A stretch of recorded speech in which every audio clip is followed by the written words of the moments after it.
Ben ritrovati all'ultima edizione del giorno del TG Flash di New Sicilia. Arrivano finalmente i nomi dei deputati regionali eletti all'Ars. Dopo un mese esatto dalle elezioni del 25 settembre scorso, anche a Catania e Messina viene fatta chiarezza.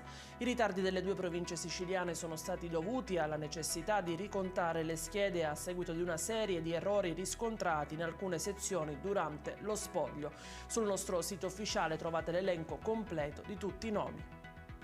E passiamo al Covid. Nuova variante in Sicilia, è denominata Cerberus e ha colpito già 6 persone in provincia di Palermo. Il primo caso è stato individuato in un campione prelevato il 9 settembre, invece i successivi risalgono al 27 settembre e al 4 ottobre. Questo dimostra che la variante circola sull'isola già da più di un mese. Si tratta della nuova mutazione di Omicron che sarà dominante in Italia e in Europa a partire da novembre. Secondo alcuni studi effettuati in Asia, Cerberus è in grado di eludere la risposta del sistema immunitario.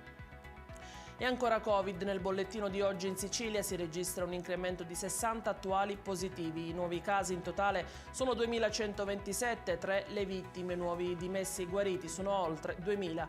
Catania e Palermo in testa per contagi. In Italia invece risaliti nuovi casi di coronavirus nelle ultime 24 ore, sono 48.714 contro 11.606 di ieri. In aumento anche i decessi, 120 erano 39 ieri, più che triplicato il numero dei tamponi processati. Il tasso di positività sale al 16,4% dal 14,4%. In calo i ricoveri in area medica, mentre aumentano di 8 unità in terapia intensiva. E in chiusura le previsioni meteo. In Sicilia per molti è ancora estate, le temperature si manterranno alte ancora per qualche giorno. Per domani, mercoledì 26 ottobre, si prevede una giornata soleggiata, il cielo sarà sereno e non si presenteranno particolari annuvolamenti. Non si segnalano precipitazioni né fenomeni particolarmente rilevanti per quanto riguarda mari e venti. La Protezione Civile regionale non ha diramato alcuna allerta meteo. È tutto per questa edizione, il TG Flash ritorna domani mattina alle ore 10. Buona serata.